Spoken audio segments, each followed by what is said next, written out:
All right, guys, welcome back for another video. This video, I'll talk about Bitcoin price action exclusively and get really in depth with it. Also talk about capitulation data and why that's important. But first, I'll start with the weekly close. Really, last week's close is not very significant. Didn't take out any previous highs, lows, you know, or any relationship to any previous close. So it's a little bit of a nothing. I mean, it did retrace this level basically into this mid-August low right here. That's pretty typical price behavior. But as far as significance and carry on significance, there's not really that much. We need to go down to the 12-hour. And so I have the different quarterly closes and opens right here. So I've got this July 1st quarterly open marked off right there. And then we'll get another quarterly open in October. These areas typically serve as pivots on the market. If you've watched any of my previous videos, you know I've mentioned this before. But for new viewers, I got to explain that why I'm anchoring the chart to this area. Typically, because that quarterly open will be a pivot, I'll tend to disregard price action that occurred previously, and focus on what comes after the quarterly open. And I know a lot of people might say, "Well, wait a second, but aren't the high timeframes in a downtrend? And won't you want to pay attention to that?" That is a valid point, but I really have to draw people's attention to the capitulation data.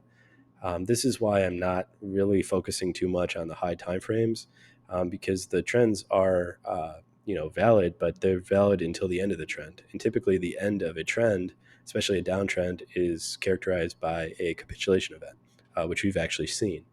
So this chart is showing you the capitulation events, Bitcoin dominated realized losses in a 10-day period, and you can see here that the losses, realized losses in Bitcoin, really, the peak extended beyond what we saw in the COVID crash, which if you guys were trading the COVID crash, you know how volatile that was and how ridiculous it was. And of course, this isn't all of Bitcoin's history, but if you were to extend this beyond to all of Bitcoin's history, you would also find that the early June, mid-June capitulation was really the largest realized capitulation of Bitcoin's history ever. So it's an extreme historical outlier. A lot of people capitulated at these lows, um, and in my mind, that makes these lows more significant than other lows, and likely going to represent the end of a trend, even a high time frame trend. Um, so it's one of the reasons why I'm not looking for that area to break. Um, and there's a couple scenarios that I see playing out, but uh, you know, uh, I think I should go into them in depth. We do have a break of structure right here, so you got your quarterly open, and price entered this new trend, right? So you get your quarterly open right here. This is testing the all-time high from 2017. Uh, Buyers step in at that level, start breaking structure. When I say break of structure, I mean that you see price run for the highs, right? So previously during the downtrend, price never ran for the highs. It was just running for the lows. But then you get this quarterly open, change of structure, um, represented by the market searching for liquidity above the highs, right? Market get a new quarterly open, market runs liquidity above the highs. So when you see that happening, okay, something different is happening. The market is probably changing around its state of delivery. And that's ultimately what happened. Price came down here and defended the lows right after that break of structure. Again, this is very, very characteristic price behavior. They're very important to understand. So, and then we get a run up. This level, the significance of this high right here, you would generally need to go down to a 2-hour chart to kind of see that, but there is significance there. Sorry, we get technical issues going. All right, there we go. So that area represents basically uh, an area where the state of delivery of price changes from like a flush washout to more dense volume structure, and really that represents the ultimate. This is an area, whatever you want to call it. Some people call it a price shelf, a price pause, but it's generally the area where you know price stops moving as aggressively as it had previously. Again, it's still moving aggressively, but you get a little bit more density within the price action marked off right here. Again, it's not a perfect level, but ultimately what you see is price trading up into that density, right? The top of that density, right? Price comes down here. There's your top right there. Trades into that base, volume structure right there. Let's go back to the 12-hour chart. Let's see. Where are we at? All right, so we see price trades up into that price shelf, whatever you want to call it, right there.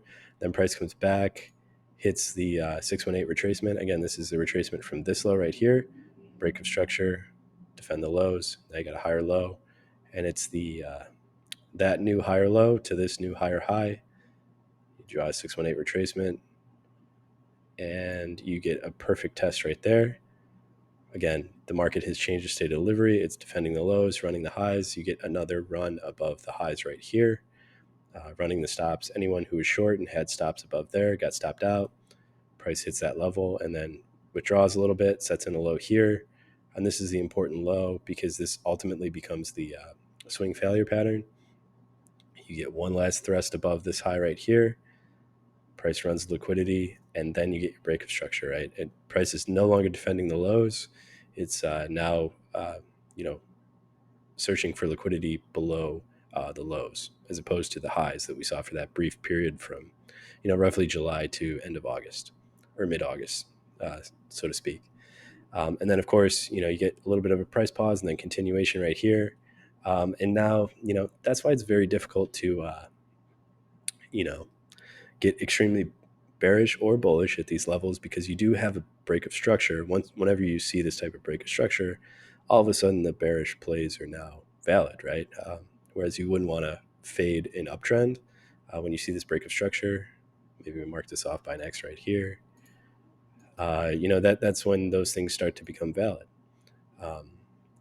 But again, on the other hand, on the in the bullish argument side, price is coming down to this very significant support down here. Again, not exactly, but it's in that region. Again, we can go to the weekly chart, marked by roughly this area right here. Price comes, you got your all-time high right there. Price comes up there, tests there, has a little bit of a stutter step. Price paused right there, comes back, retraces to this level. Then you see buyers step in at that level. So, okay, yeah, so we're basically at the previous all-time high. Again, it's not a perfect level. It's a general region. But we've retraced to that support. So it's very difficult to make a case, for either direction, right? I mean, again, going back to the capitulation, right? These, price is revisiting these capitulation lows right here that were all-time high Bitcoin capitulation, right? Typically, historically, that represents the worst period to be a seller. Uh, just go back test, realize losses, and those are generally not good areas to short. I know a lot of people are saying like, well, the high time frames, they're very bearish. Yeah, the weekly and the monthly are in a downtrend, a textbook downtrend. But again, generally these capitulation lows represent the end of the trend, right? You typically see these capitulations, and then the trend, you get a reversal after that capitulation. Again, that's kind of my base case for why I'm not, becoming necessarily bearish after this break of structure. But it is, something that tempers my bullishness, right? After I saw this. So again, if the high time frame trends were to end and you were to see a reversal on those high time frames, well, then you would, expect new highs on the weekly. So you would expect these highs to get taken out. Maybe if you're going even lower on a daily time frame, you would expect, at the very least, some type of, at the very least, right, for the highs right here to start getting ran. A lot of times I've noticed when talking to different people, I've noticed that being able to contextualize what's happening on different time frames is like the hardest concept to grasp as far as trading goes. Um, but a very valuable piece, right? Because you want, it's very difficult to you know pay attention to all the different information that's being presented on each different time frame and attribute them different levels of significance according to the significance of the time frame.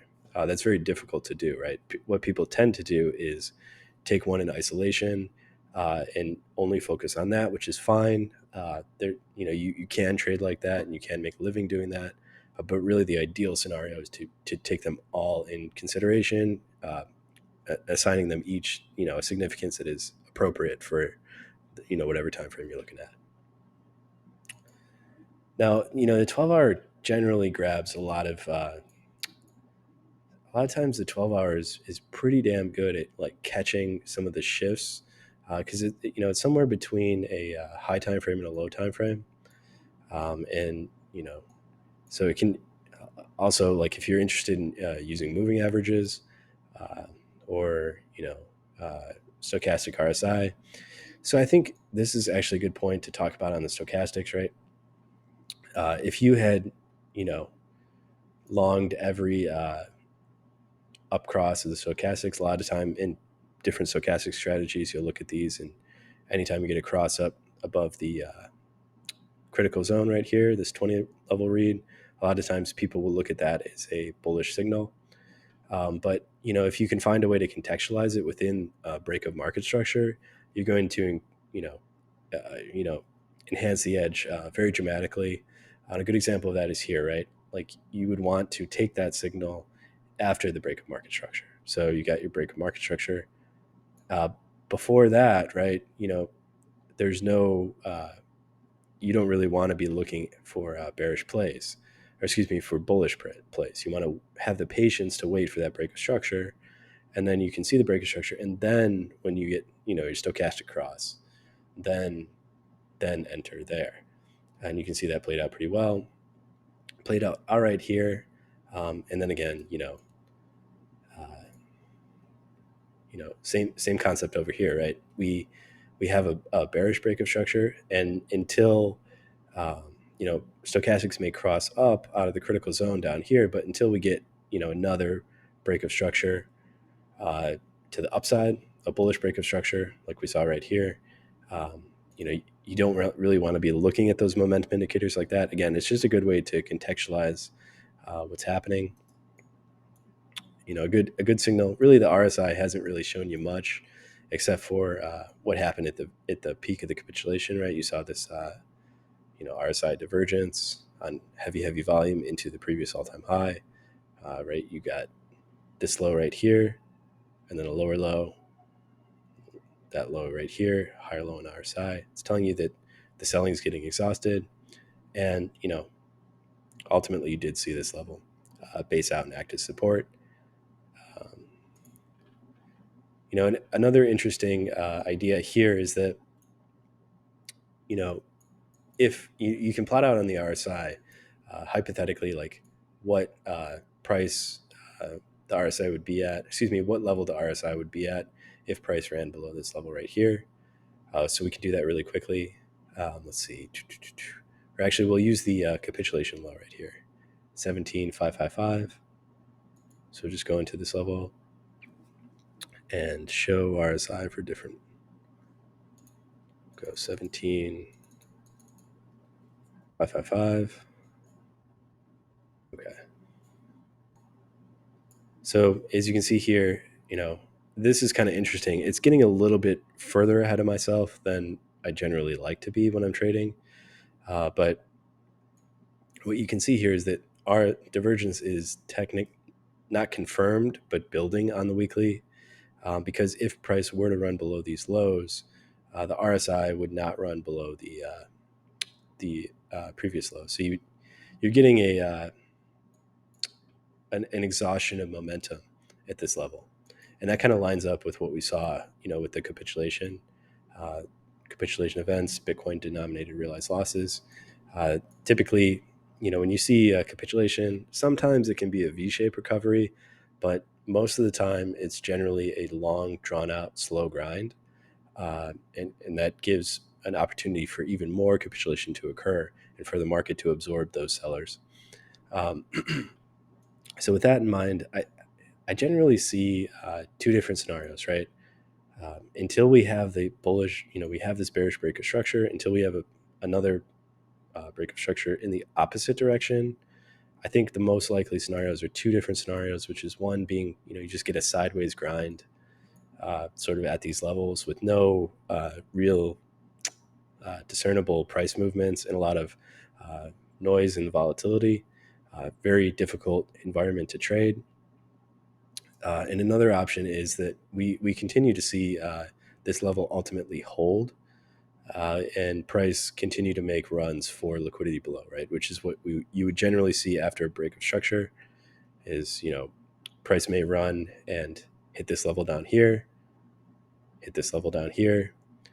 Now, if this were to play out as a giant Wyckoff accumulation pattern, typically a Wyckoff accumulation is marked by at least one additional breach of the low. So you would see, generally speaking, if this were Wyckoff accumulation, you would see a rundown below this low on pretty significant volume, generally running the stops below that level. Because typically a lot of people would have their stops down there. Maybe they are bullish. And again, fearing that washout. But again, just based off what we've seen on the capitulation, I don't, the washout's already happened, right? If liquidity gets ran to the downside, it's unlikely that you'll see like the floor fall out on the market and the market just crumble. What you would generally see is, the lows getting ran very quickly, stops getting ran, and then price closing back in the range. Again, it's not a guarantee, but I do believe that is the most likely scenario, and that's the scenario I'm trading right now. So I would be a buyer below these lows. Uh, yeah, again, and I feel like I should add the caveat that, of course, there's no guarantee that that scenario will play out. And it's important to have a plan for different scenarios. If the market did continue to shit the bed and aggressively sell off, that definitely is a possibility. Or on the flip side, right, we don't get a sideways chop and price break structure to the upside, and just runs to fill the liquidity above the market right here, running up to this 2777 level, and really.